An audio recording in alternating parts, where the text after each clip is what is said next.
tips of what you can do if you're worried about your child's use of technology. Well, my number one is if your child doesn't have a phone already, you can delay their first smartphone, and I'm going to talk to you about how you can do that. But if your child already does have a phone, I've got lots and lots of advice on what you can do to keep your child happier and healthier online. So there's no right or wrong answers, and I hope there's something for everyone. So if your child doesn't already have a phone, what can you do?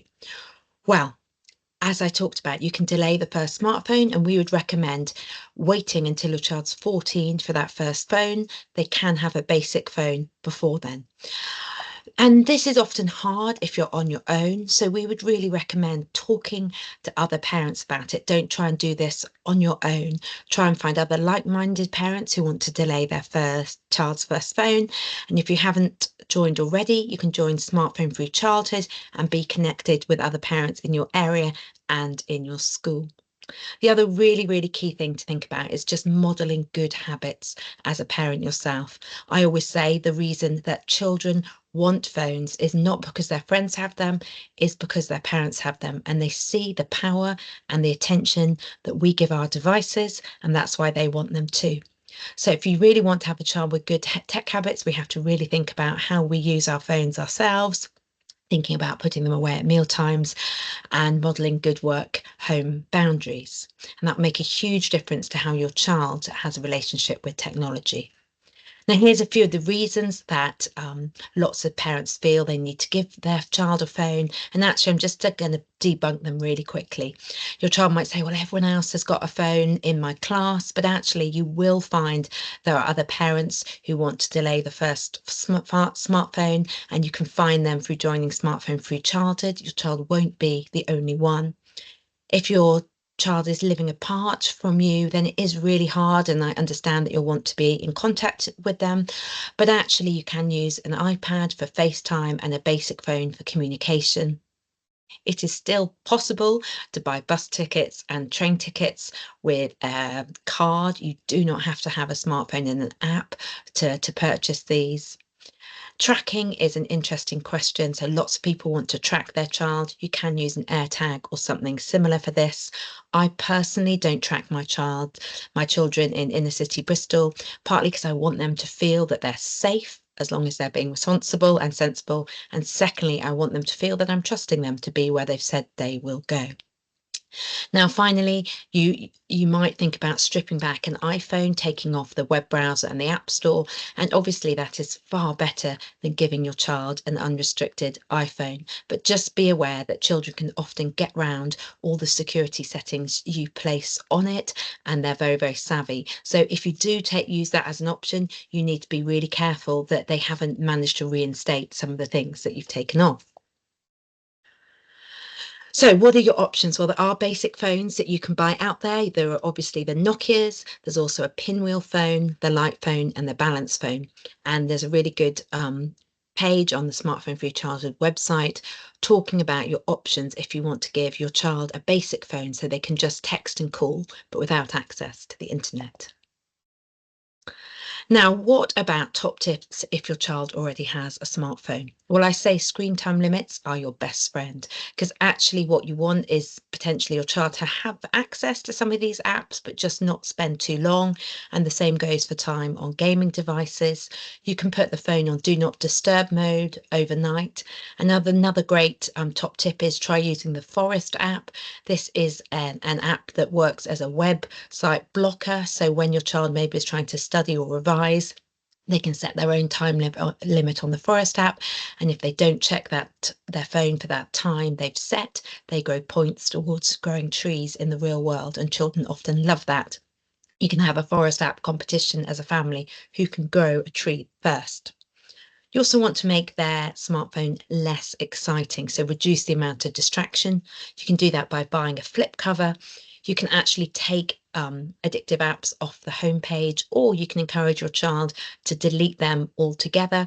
even if it's just, say, for 24 hours every week. I say that if you can't go 24 hours without your favorite app, that's a sign that your app has an unhealthy control over you.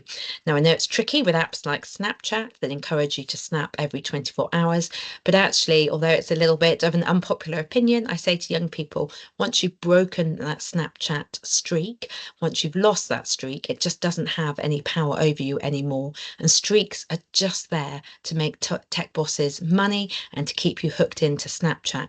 So losing your streak isn't the end of the world. Try going without Snapchat for 24 hours, and the same goes to Duolingo. Turn your phone off when you're not using it. So actually, the evidence is that if you can see your phone, it will be having some sort of control over you, and that taking some of your attention. So try turning it off and keeping it out of sight, especially when you're meeting up with friends. And create screen-free spaces at home, maybe at the meal table, when you're watching TV together as a family, when you're engaging in a family activity. All have the same rules, that you'll put your phones away. Had one young person who said whoever checked their phone at the meal table had to do the washing up. I love that. Set some family rules together, have some conversations about how you can all work together to keep healthier boundaries around your tech use. Now, a few other top tips. Obviously, a lot of the problems that we're seeing with smartphones is not just the smartphone, it's social media. So think about delaying for as long as possible, making sure that you've at least reached the minimum age of social media apps. Set them in private mode so that strangers cannot contact your child. Take off things like the Snap Map so that strangers and contacts on Snapchat can't track your child. And by just doing these things, you can make social media a little bit safer, but just to be aware that none of the controls you set on social media will actually make it safe or take away the online comparison and effect it can have on young people's self-esteem. You want to block adult content on your child's phone, you can do that by changing the settings in the parental control settings, but also you just want to check that your child hasn't downloaded a VPN. That's a virtual private network. It's a little app that they can download, and then they can bypass all the security settings that you've set on their phone. They can access any website they like, and you won't be able to know. If you want to check if they've got a VPN, you can just go into their app store on their phone, type in VPN, and if they've downloaded one, it will pop up. You may then want to have a conversation and delete it and change the settings so they can't download apps without your consent. And if they haven't got a VPN already, change the settings so they can't download apps without your consent. Because actually, if they've got a VPN, it is really, really hard to monitor or control anything they're doing on their phones. You can add parental control software. Custodio is a really powerful piece of parental control software that actually acts as a VPN on your child's phone and can monitor and track what they're doing and block adult content, and has a huge amount of really powerful features that you might be interested in downloading. I also say it's important just to know your child and do a stepwise, careful progression with their phone. So you're starting with apps that maybe you feel are a little bit safer and monitoring it very carefully. And if you see that they're managing that well, and as they're getting more mature and responsible, allowing them greater freedom online. So just a quick note that all apps are 13 as a minimum age, but really just because they are 13 doesn't mean they have a right to download social media. It's 13 with parental consent. So you as the parent need to be thinking, are they mature enough, and what is the right age for particular apps and social media? Really encourage you to get to know different apps. For example, download TikTok on your phone. Put yourself in as a 13-year-old and see what content it exposes you to before letting your child download it, so that you're really aware the access it gives the internet to your child. So here's a stepwise progression that you might be interested in. I would say think about 14 for the first smartphone. They can have a basic phone before that. Then looking at the age of 16 plus for cautious trial of social media, and then working towards that greater responsibility and freedom online. Now, you might be at different points on this ladder, and at any point, you can also go backwards. I would ask yourself, Does the apps on your child's phone serve them, or are they having a negative impact on their well-being and mental health? If they are, you need to think about, is your child better off without that app, or are there some changes you can make to the access they've got to make it safer and less addictive? So what can you do? Well, I've mentioned smartphone-free childhood. You can scan this QR code to sign the parent pact. That means you can find other parents in your child's school who are also agreeing to delay their child's first phone, their first smartphone, or you can join your local WhatsApp group through their website. This is what I call my safer internet pledge. It's if your child's got a phone, 3 simple things that you can do.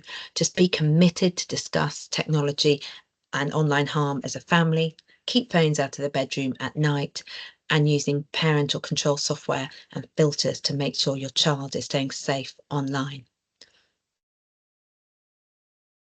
And really, just to finish, it's quite scary, isn't it, when we think about all the harms that the online world are having on our children. And I think we just have to be optimistic that actually we can make a huge difference as parents and that it's never too late. If we look back on society, we've made all sorts of mistakes. We used to send children up chimneys and down coal mines. We told pregnant mothers to smoke so they'd have small babies and offer babies shots of gin at bedtime so they slept through the night. All these things that we've realised maybe are not in our children's best interest. But actually, we can change things going forward.